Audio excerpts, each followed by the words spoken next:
Welcome to the Practice Podcast, conversations probing the nature of practice. I'm your host, Dave Fearon. Is practice real to the practitioner? Perhaps. We'll discuss that. If practice were more real to the practitioner, would they be more inclined to learn in experience and for future experience? We'll consider that.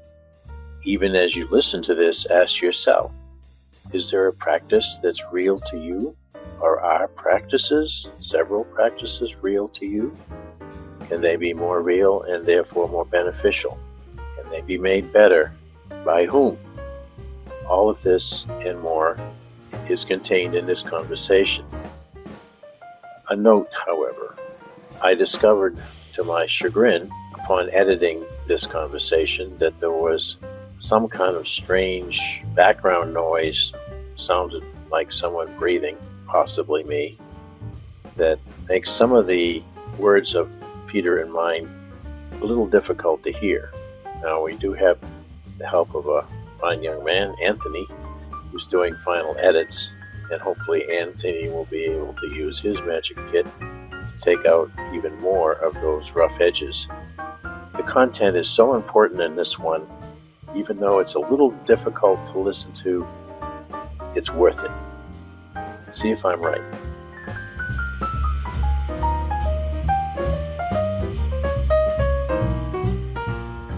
When we left off in our last conversation, Peter, we were back at our fundamental way of thinking of practice, that definition, and you were inserting a modification using the word increasing.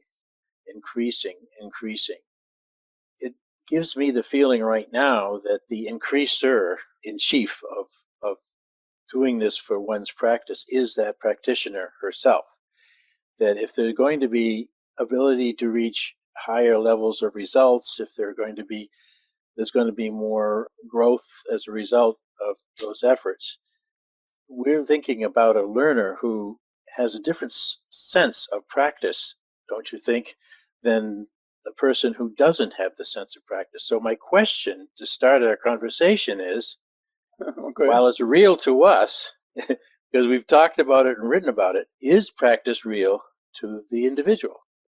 Technically, we don't know. When I say we don't know, I mean we don't know what a practitioner is thinking about as he or she goes about their practice. We don't know how much reflection they're doing on the quality of their practice of what they're doing. My assumption is that most people become quite aware of aspects of their practice that they feel they need to work on, or that they're especially proud of, or that they're having a difficult time over, or that maybe they need to downplay and give less attention to, or make it less a part of their practice. They may not have a full awareness of the whole practice, and in fact, even someone who is acutely aware of their practice probably doesn't have a full awareness of their whole practice. But remember, last week when I was saying the increasingly conscious ability, I wanted to put that word increasingly in because I wanted to call attention to the fact that people do get better, or they can get better and better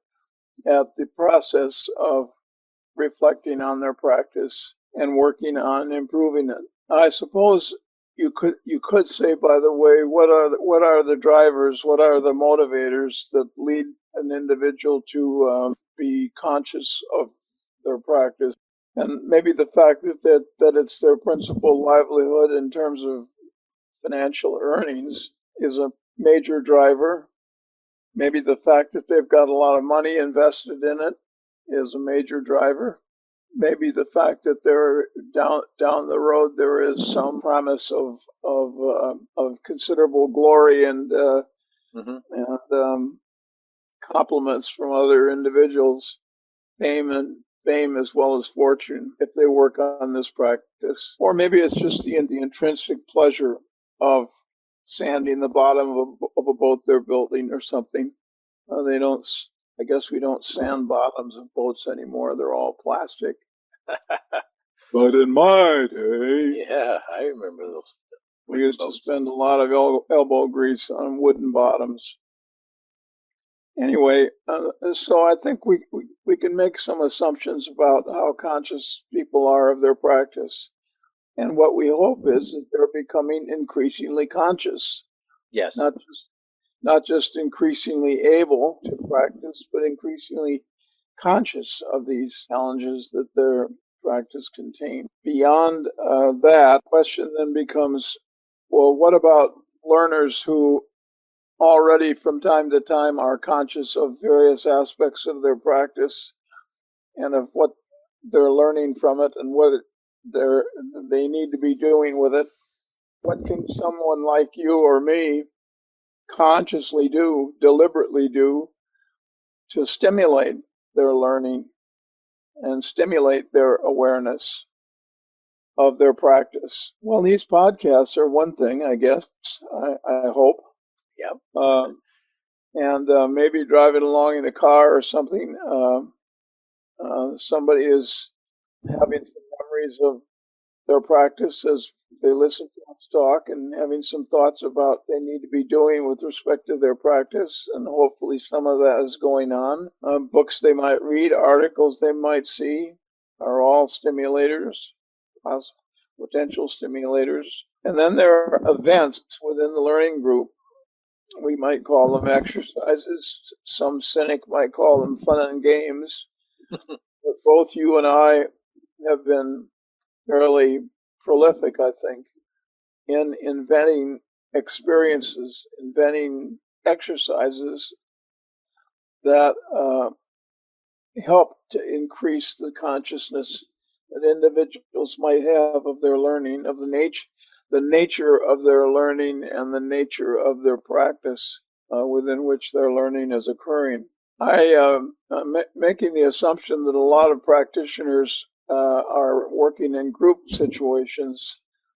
I've had some fun over the years inventing exercises that made group phenomena more real, intended to make group phenomena more real. Amazing that people can sit in meetings or other ways of in a work group and have all kinds of intense feelings about it, but never quite take the next step to become aware of the phenomenon of the group qua group and what it signifies in the way it's behaving. But when they're doing their practicing, whatever it is, whether they're a mature practitioner or just a beginner, they're certainly going to be aware of the impact of group phenomena on their ability to practice. And so I've had some fun over the years inventing exercises that made group phenomena more real and gave us as a learning group an opportunity to talk to each other about what one exercise or another has taught us about group behavior. One I've had a particular amount of fun with over the years. One time the learning group was meeting on a Saturday afternoon in a kind of a rec room environment where there was a pool table off to one side out of the way, and over in another corner there was some couches and chairs and a glass top coffee table. I'd been concerned for a number of months or even years that we spend too much time talking about groups and all the talking they do to each other, and we don't spend enough time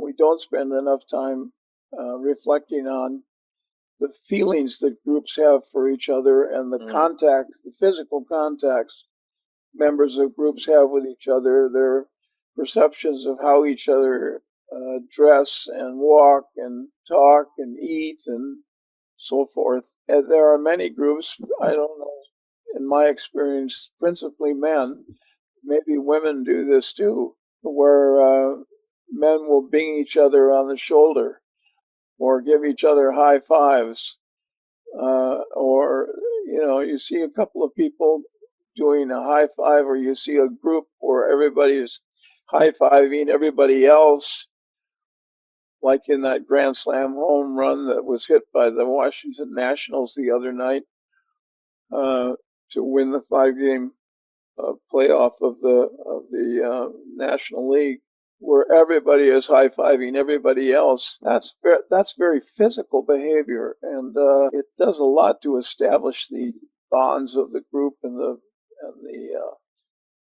reality of the group. What if some individual refused to high-five people and sat off in a corner and sulked while everybody was high-fiving each other? What would happen to such a person in the ensuing life of that group? So I saw this glass top coffee table, and I saw this pool table with this cue ball rolling around on it, and I got the idea of what if we picked up the glass top coffee table and we put the cue ball on the glass top coffee table, and we put 5 people or 6 people around the periphery of the table, picked it up, and by moving the table one way or another, up or down and so forth, the ball rolls around. And what if you had a deliberate target, like a circle drawn by a magic marker, and the task was to stop the ball in the circle, inside the circle drawn by the magic marker? What kind of an experience would that be? And I actually proposed it to the group, and they bought it, and we tried it, and we had, for the next hour or so, we had just a lot of fun experimenting with different configurations of people and different kinds of tasks.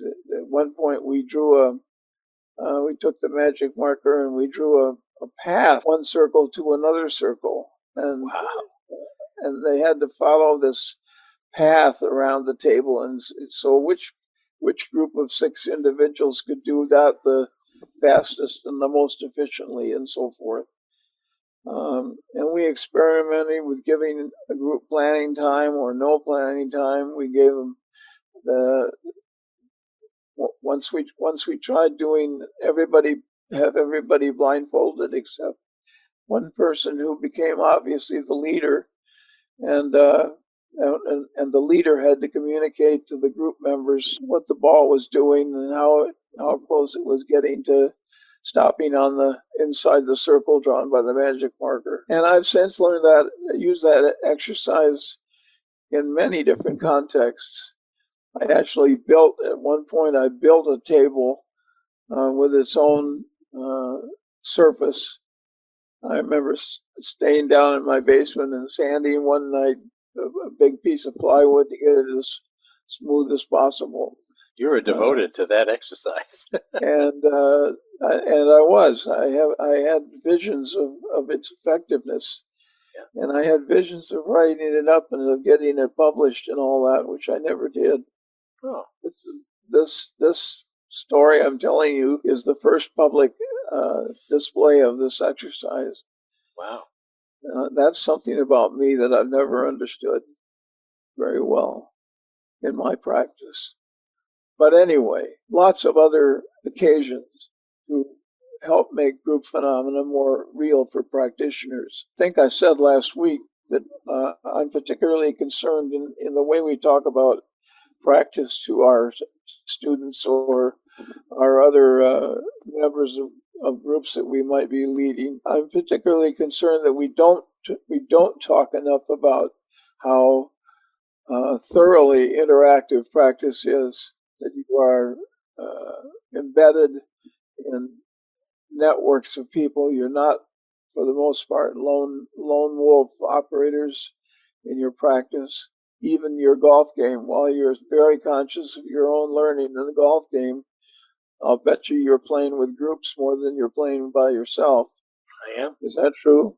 And each time I'm observing the other golfers, and they're observing me. And our custom in my little course is that we provide very friendly advice or none at all. Very few negatives, which keeps the game light. But I feel a lot of growth. I prefer to play with whoever is there who'd be willing to let me play along, or I invite people to play. And there's 2 things about the table story. First, I suspect that when you as the professor were engaging the students in an exercise, they weren't stopping at the end and turning to you and say, all right, tell us what this meant. explain all of this to us. What theories relate to this? My hunch is that it was co-inquiry at its best. You were asking them, Yep, that's what right. do you pick up on this? What are you seeing? And here's some things I'm seeing. And your excitement, even you may have done that exercise with several other groups, was, hey, you guys have come up with a new angle on this. Or, I never saw a group drop the ball so many times and yet beat the clock. You know what I mean? And so that kind of Absolutely. interplay, you're teaching them how you valued their learning in action. That was your big lesson. If you acted like that didn't matter to you, and this was just, hey, let's kill 25 minutes here, it would have been a bust.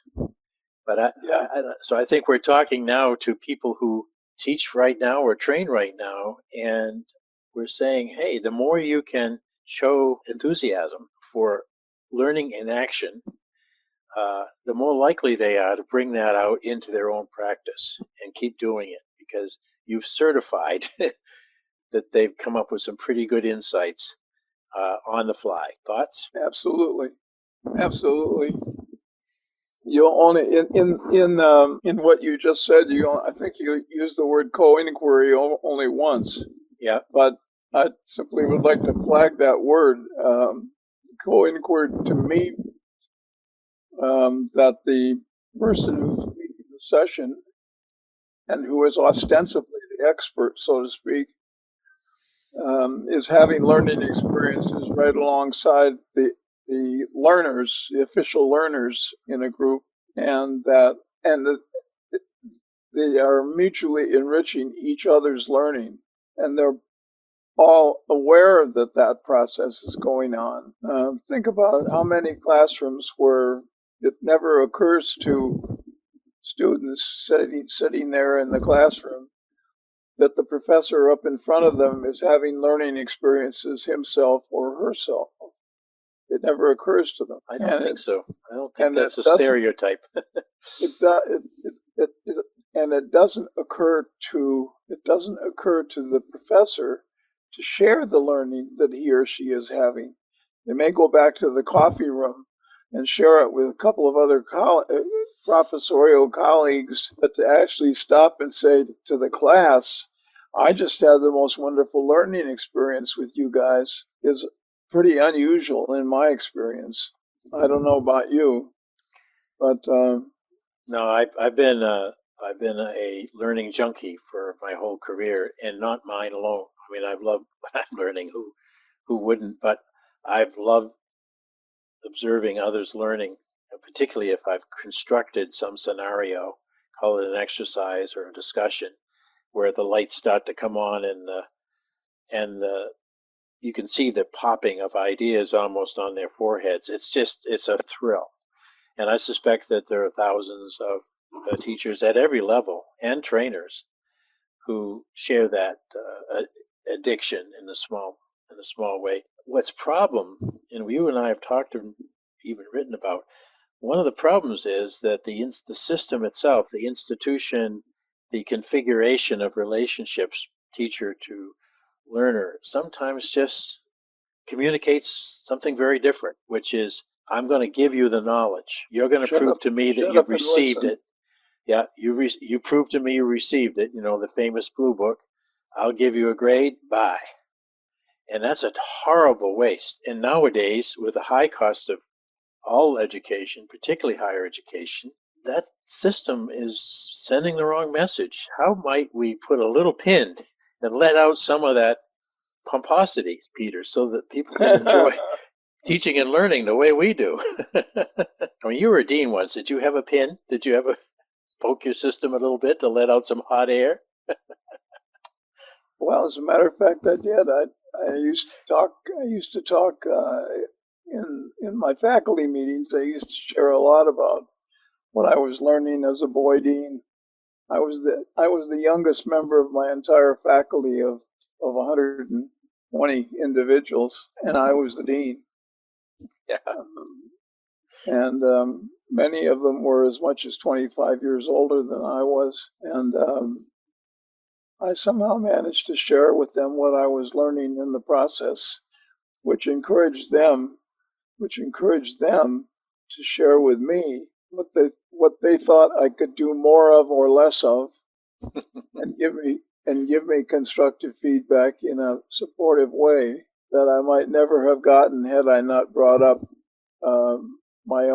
the learning that was going on in my developing practice as a dean.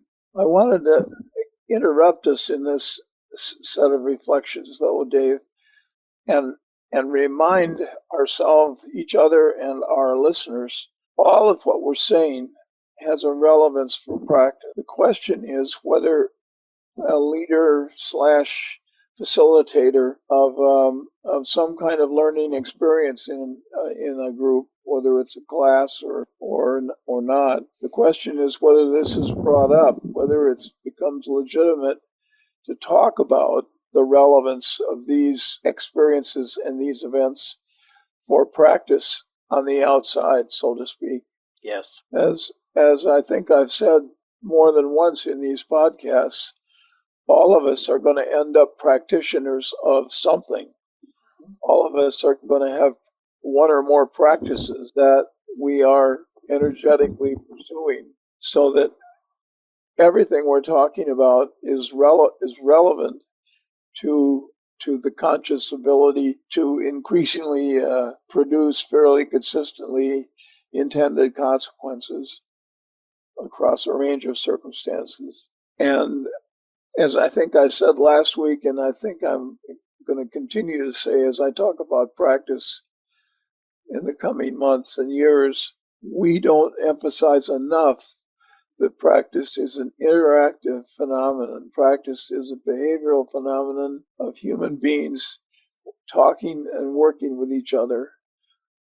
Practice is not a lone individual for the most part. I always remember the student who came up to me after class one time, and this was at one of America's leading business schools. He said to me, "You know, Professor Vaill, all this behavioral stuff you're talking about, I'm not going to have any of these problems when I get out into the world of work." And I said, "Oh, really?" I said, "That's interesting. Tell me more." And he said, "No, it's seriously." He said, "It's going to be just me and a secretary and a terminal.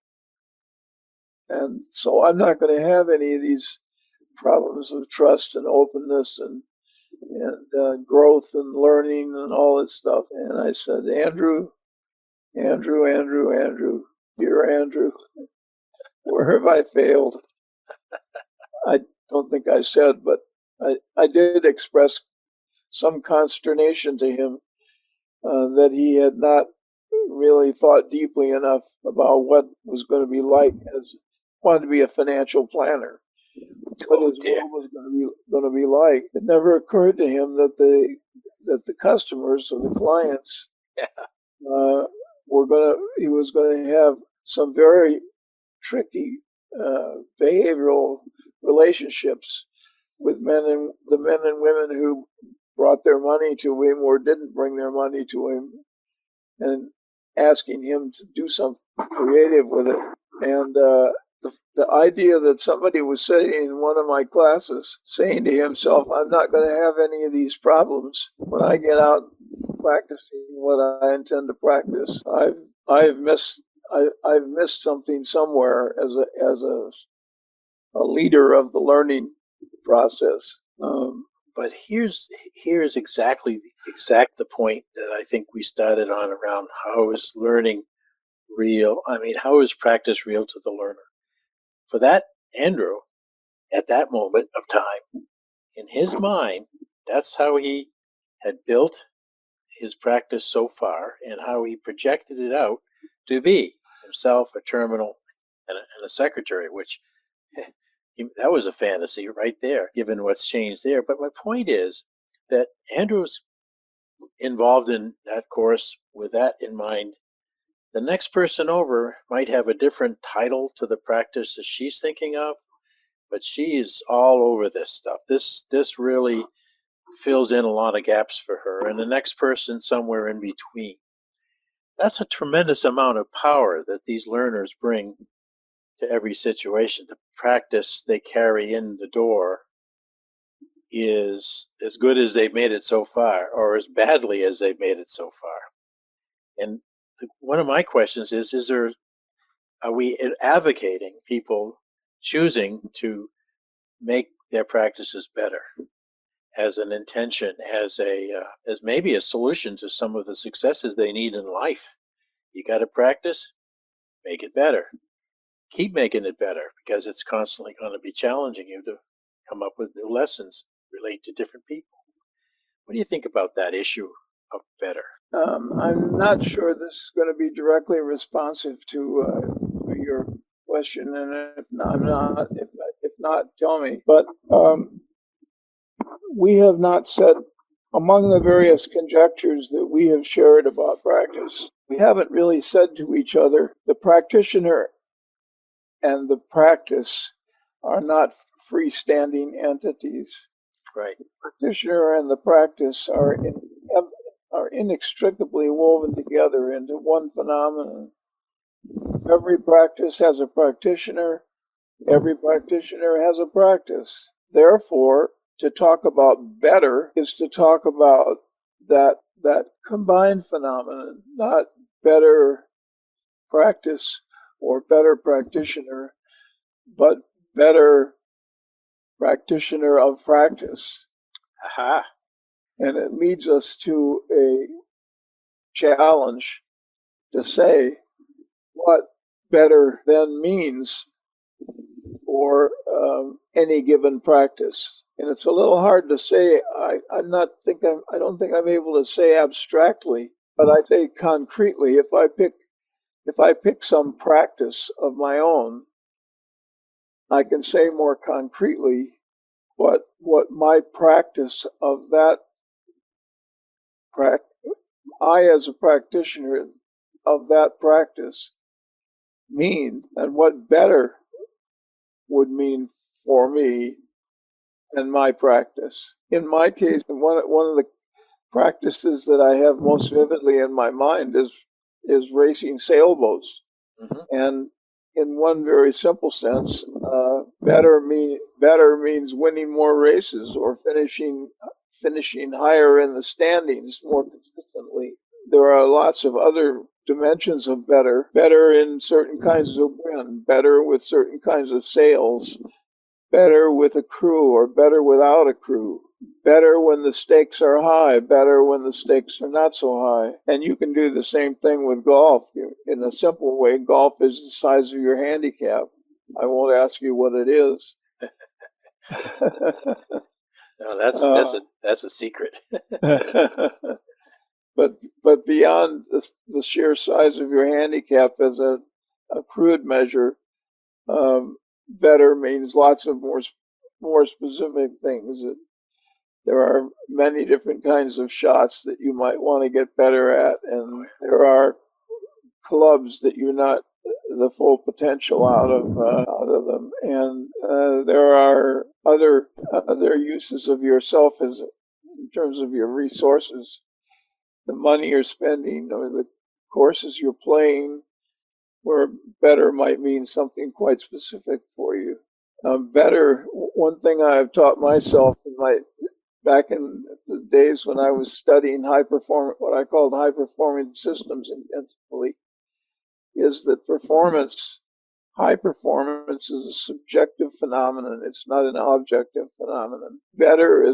Winning is only the thing you think winning is, as I think I quoted myself last week in our previous podcast. And no matter how many times that you think that there is an objective measure of better, it always comes down to what individuals think better means. Just in the paper this morning, there was an article about the bitter disappointment of a pitcher for the Dodgers named Clayton Kershaw, who year in and year out has been a superb pitcher during the regular season, but year in and year out he's had trouble in the playoffs. And once again, his ship got sunk in the 10th inning the other night. In the 10th inning, when the grand slam home run was hit, not off him personally, but off his pitching staff Yeah. that left the Dodgers out of the playoffs. And it showed him sitting on the bench holding his head in his hands. I saw that. Yeah, that was quite an image. But he's going to come up with some definition of that. Well, in fact, the article was about how there are other meanings of better than just winning in the playoffs. So winning is only the thing you think winning is. And better is only what you think better is. Yeah. That, but you know, I think kind of a mantra with me. My early years, one of the many catchphrases was, 2 strikes off a match. I never quite figured out how you get 2 strikes off a match. But I'm thinking better, act, see if you can make it better. And then the other strike of the match is, what did I learn by that? So he's got his head down, but my hunch is in and amongst the agonizing thoughts, he's already thinking about how he could reorganize for the next season or for that's what I've witnessed in people who seem to be ever better. From my perspective, is that they want to take some lessons out.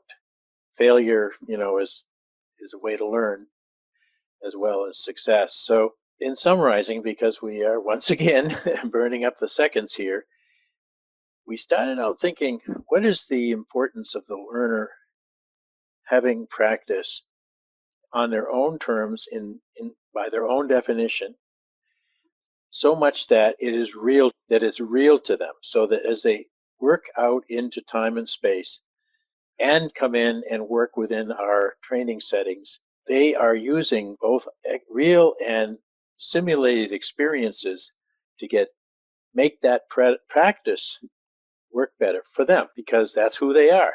They are that practice in that moment in time. Sailor, golfer, teacher, physician. That spirit, and you've written a whole book about spirit, is something we might want to explore in another conversation, because I think it almost comes to that. I'm only going to get 1 strike off the match if I just want to have the activity prove that I've grown better at it. But I want that other strike of the match saying, going forward in similar situations, what am I learning here that I can both use myself and offer as advice to others? Mm-hmm. I like that. 2 strikes on the match. Growing up in Maine, you learn a lot of those phrases, probably in Minnesota as well. Yeah. Well, our listeners might reflect on this conversation. There needs to be a larger context within which practice is part of the learning experience. A participant in a learning program, a member of the group, needn't be surprised when you as the discussion leader bring up the subject of practice and its relevance. In order for them not to be surprised, it means that you have to have set some larger context about the importance of practice, and that we're going to be talking about this continually as time goes by.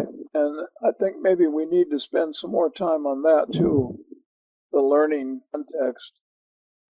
I know when I was a dean, I spent a lot of time worrying about how various individual professors who I knew were doing very creative work, how that creative work, what they were doing in their own classrooms, could be carried to other members of the faculty without invading on their own academic freedom. How could I get other members of the faculty to pay attention to what this guy was doing? I had one math professor who was extremely creative in teaching statistics to the statistically challenged, and he had a bunch of techniques that could be easily adapted to other subject matter. And I had the idea that I would interview him about how he thinks of his students and how he thinks of the learning process and where all these creative ideas of his come from. And I would print that up and I would circulate it to the faculty. And I told him about my idea, and he said, "Please don't do that." Really? Yeah, Wow. he didn't want a bright light shown on his practice.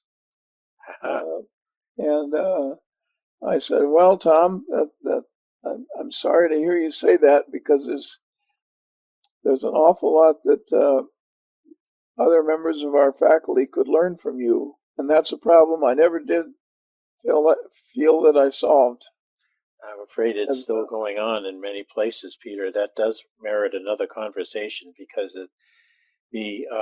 there's a lot of individual learning that teachers gain in their own specific practice. But if they feel they have to hold that close to their chest, maybe cultural reasons, maybe they're afraid if they give someone else the idea, they'll steal it. I don't know, whatever the craziness is, but that has to change. Why?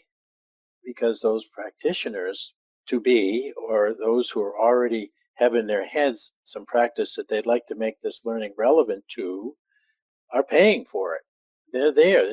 They're staking a good part of their future success on how well that course or the set of courses in that program is going to work with them, for them. And so we academicians don't get the cozy privilege of doing our thing without any interest in what anyone else is doing. Reverend Fearon has spoken. Don't get me started, or do get me started, but let's do it on the next conversation so we don't go past our time limit. Final thoughts on what we talked about today, making learning real. Those were my final thoughts. Thank you. I made it easy then. Okay. Well, thank you again, Peter. This has been another one that gets my head spinning, and I get my blood pressure down a little bit after this, and I think we should talk about that larger context in the next conversation. Okay. Thank you very much. Thank you.